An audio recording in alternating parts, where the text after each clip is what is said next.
Hello बच्चों, मैं हूं मिली त्रिवेदी और हम लोग पढ़ाई कर रहे थे फ्लाईव्हील के बारे में। अब आज फ्लाईव्हील का काफी इम्पोर्टेंट टॉपिक मैं डिस्कस करने जा रही हूं। आई होप आपको मेरे वीडियोस पसंद आए होंगे। और हाँ, कमेंट, शेयर और सब्सक्राइब करना ना भूलें। आपका कमेंट मेरे लिए बहुत ज़्यादा इम्पोर्टेंट है। वैसे तो मैं कॉलेज में पढ़ाती हूँ, पर जैसे ये एक बहुत अच्छा प्लेटफॉर्म है जिस प्लेटफॉर्म से मैं काफ़ी सारे बच्चों से इसी तरह से इंटरेक्ट कर सकती हूँ। हो सके तो कमेंट जरूर कीजिएगा। अगर आपको मेरी स्पीड ज्यादा लग रही है तो मैं इसे घटा भी सकती हूँ। और हाँ, अगर कुछ भी समझ में नहीं आता है तो जरूर बताइएगा। दूसरी एक और बात, मैंने इससे आगे वाले वीडियोस में काफी सारे फ्लाईव्हील के न्यूमेरिकल्स लिए हैं, तो तुम लोग उन न्यूमेरिकल्स को जरूर जरूर देख लेना। ठीक है, तो चलो अब हम आगे देखते हैं। आज का जो टॉपिक है ना, वो है डायमेंशंस ऑफ फ्लाईव्हील रिम के बारे में। अब फ्लाईव्हील अगर हम कंसिडर करते हैं तो दो टाइप का होता है। एक तो होता है डिस्क टाइप फ्लाईव्हील और दूसरा होता है रिम टाइप फ्लाईव्हील। ठीक है, हम यहाँ पर फ्लाईव्हील रिम के डायमेंशंस, यहाँ पे खास आप ध्यान दीजिएगा, फ्लाईव्हील रिम टाइप फ्लाईव्हील जो होता है उस हिसाब से उसी की तरह से हम लोग इसे सॉल्व करेंगे। अब यहाँ पर एक डायग्राम है। जनरली जो फ्लाईव्हील रिम होता है, तुम लोग यहाँ पे देख सकते हो, ये बीच में जो सेंटर है ना वो होलो होता है।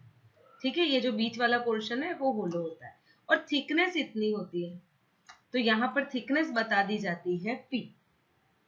अब इसकी मीन जो रेडियस है उसे कंसिडर किया जाता है कैपिटल R। मीन रेडियस मतलब maximum minus minimum maximum plus minimum radius by 2। तो हमने यहाँ पर ले ली है मीन रेडियस, तो यहाँ पर कैपिटल R को कंसिडर किया जाएगा मीन रेडियस। D जो है वो कैपिटल D, उसे कहा जाता है मीन डायामीटर। ए जो है वो क्रॉस सेक्शनल एरिया है, ए को रिप्रेजेंट करेंगे क्रॉस सेक्शनल एरिया। ऑब्वियसली जो इंजीनियरिंग में होता है उन लोगों को ये सारे वर्ड्स जनरली पता होता है। अब रो जो है, दिस इज रो, जिसे कहा जाता है डेंसिटी ऑफ मटेरियल। बच्चों ये मटेरियल डेंसिटी है, मतलब मटेरियल अगर माइल्ड स्टील है, अगर स्टील है, अगर कास्ट आयरन है, तो उस हिसाब से उसकी डेंसिटी डिफरेंट हो सकती है। नेक्स्ट जो है वो है कैपिटल एन। कैपिटल एन क्या है? तो स्पीड ऑफ द फ्लाईव्हील है, जिसे लिया जाएगा रोटेशन पर मिनट में। अब ओमेगा, इसे कहा जाएगा angular velocity of a flywheel. V जो है वो है लीनियर वेलोसिटी। ठीक है, और उसकी जो इक्वेशन बनती है वो बनती है ओमेगा इंटू आर, जिसे दूसरी तरह से लिखा जाएगा पाई डी एन बाय 60। और ये जो साइन है वो है सिग्मा का, और सिग्मा को कहा जाता है टेंसाइल स्ट्रेस, या फिर इसे कहा जाएगा हूप स्ट्रेस। ओके, यहाँ पी जो है वो लोड के फॉर्म में हम लोगों ने लिया है, वो हम आगे देखेंगे। ओके, तो चलो अब हम स्टार्ट करते हैं किस तरह से इसके डायमेंशंस फाइंड आउट किए जाएंगे। बेसिकली डायमेंशंस में होगा क्या, तो इसका एरिया हम लोगों को फाइंड आउट करना है, cross section area of a flywheel. Okay, जिस क्रॉस सेक्शन एरिया में विड्थ आएगी, थिकनेस आएगी, एटसेट्रा। अब ये इन सारे पैरामीटर्स पे डिपेंड करता है। ओके, तो चलो अब हम आगे देखते हैं।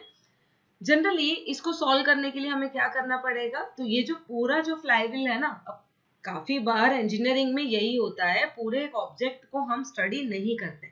हम किसे स्टडी करते हैं? तो हम स्टडी करते हैं उस पूरे ऑब्जेक्ट के एक छोटे से एलिमेंट को। तो हमने यहाँ पर एक छोटा एलिमेंट ले लिया है ऐसे। ठीक है, अब ये है हमारा छोटा एलिमेंट, जो एलिमेंट बहुत ही ज्यादा छोटा है पर हमने यहाँ पर बड़ा बताया है। इस एलिमेंट का जो एंगल है, उस एंगल को हमने कंसिडर कर लिया है delta theta. Okay, delta theta again बहुत छोटा रहेगा। अब ये जो फोर्स लग रहा है ना डीएफ, वो एक सेंट्रीफ्यूगल फोर्स का स्मॉलर कंटेंट है। राइट नाउ अब हम कंसिडर करते हैं what should be the volume of this small element. इस छोटे से एलिमेंट का वॉल्यूम क्या होगा? तो एक तो होगा एरिया इंटू लेंथ एल, ए इंटू एल। अब एल क्या होगा? तो आर इंटू डेल्टा थीटा, मतलब रेडियस आर तो है इंटू डेल्टा थीटा। तो हमने ले लिया एरिया इंटू लेंथ के बदले ए इंटू आर डेल्टा थीटा। अब मास कितना होगा? इसी स्मॉल एलिमेंट का मास कितना हो सकता है? तो मास को हमने रिप्रेजेंट किया है डीएम से। सो मास होगा डेंसिटी इंटू वॉल्यूम। अब डेंसिटी क्या है, तो मटेरियल बहुत बड़ा एलिमेंट ले लो या छोटा सा एलिमेंट ले लो, पूरा मटेरियल ले लो, डेंसिटी क्या रहेगी, सेम, इनटू वॉल्यूम। तो अब हम लिखेंगे डेंसिटी मतलब रो, और वॉल्यूम कितना है, तो ए R delta theta. I hope यहाँ तक तुम लोगों को समझ में आ गया होगा। अब सेंट्रीफ्यूगल फोर्स, इसी एलिमेंट का सेंट्रीफ्यूगल फोर्स जो रेडियली आउटवर्ड, हम लोगों ने बहुत पहले भी पढ़ा है, आगे भी हम डिस्कस करेंगे कि सेंट्रीफ्यूगल फोर्स रेडियली आउटवर्ड लगता है, ठीक है। तो इसी सेंट्रीफ्यूगल फोर्स को हम कंसिडर करते हैं टुवर्ड्स आउटसाइड। तुम लोगों को यहाँ पे दिख रहा होगा। तो ये जो सेंट्रीफ्यूगल फोर्स है, उस ये जिस एलिमेंट पे वर्क कर रहा है, इस वजह से उसकी वैल्यू हो जाती है कम। एक आप ले लो पूरा सेंट्रीफ्यूगल एरिया, और एक लेते हो आप छोटा सा एलिमेंटल एरिया पे लगता सेंट्रीफ्यूगल फोर्स, तो वो हो जाता है कम। इसलिए हमने यहाँ पे लिखा है DF। सो ये है सेंट्रीफ्यूगल फोर्स। अब सेंट्रीफ्यूगल फोर्स इक्वेशन क्या होगी, m ओमेगा स्क्वायर r, आप लोगों को याद ही होगा। तो m के बदले हम क्या लिखेंगे यहाँ, dm, क्योंकि छोटा एलिमेंट लिया है मास का।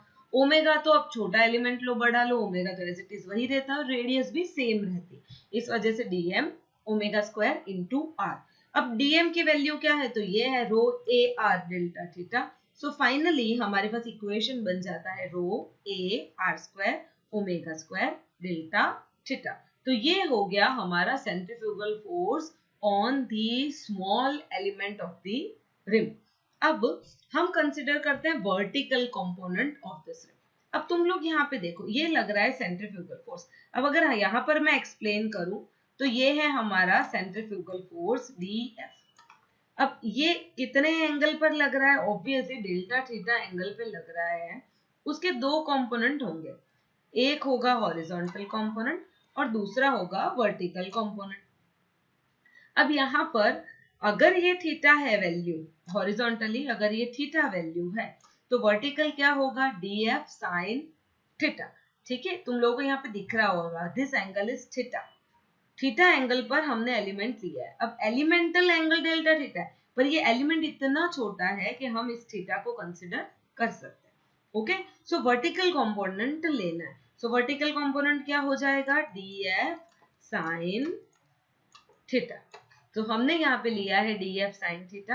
अब DF की वैल्यू हमारे पास है, वो क्या है, rho A R square omega square delta theta into sine theta. अब टोटल वर्टिकल अपवर्ड फोर्स जो है tending to burst the rim, ठीक है, बर्स्ट मतलब फटना, आगे जाकर, जैसे ये है ना वर्टिकल फोर्स, वर्टिकल फोर्स कहाँ लग रहा है, अपवर्ड लग रहा है। ओके, तो इस अपवर्ड लगने की वजह से, और लोड कहाँ पे लग रहा है, तो ये है लोड जो लगेगा डाउनवर्ड डायरेक्शन में। तो ये दोनों क्या हुआ, एक दूसरे से ऑपोजिट हुआ। इस वजह से अगर XY डायरेक्शन से सेंट्रीफ्यूगल फोर्स की वजह से अगर ये एलिमेंट या ये होल ऑब्जेक्ट इस तरह से बर्स्ट हो जाता है, मतलब इस तरह से फट जाता है हॉरिजॉन्टली, तो उसके लिए बर्स्टिंग फोर्स या फिर हुप स्ट्रेस कंसिडर किया जाता है। ओके, तो अब हम यहाँ पे लेंगे burst the rim across the diameter XY, मतलब हमें टोटल फोर्स F लेना होगा। जो टोटल फोर्स F यहाँ सेंटर से अपवर्ड जो लगता है वो, सो टोटल फोर्स F क्या होगा, तो ऑब्वियसली DF है तो उसे इंटीग्रेट करना पड़ेगा। अब ये आधा है तो कहाँ से कहाँ इंटीग्रेट होगा, तो ये होगा 0 से पाई तक इंटीग्रेट होगा, तभी हमें F की पूरी वैल्यू मिलेगी। तो हम लिखेंगे F is equal to rho A R square omega square integration of 0 to pi sine theta d theta. So अब हमारे पास इंटीग्रेशन ऑफ साइन थीटा क्या हो जाएगा, माइनस कॉस थीटा।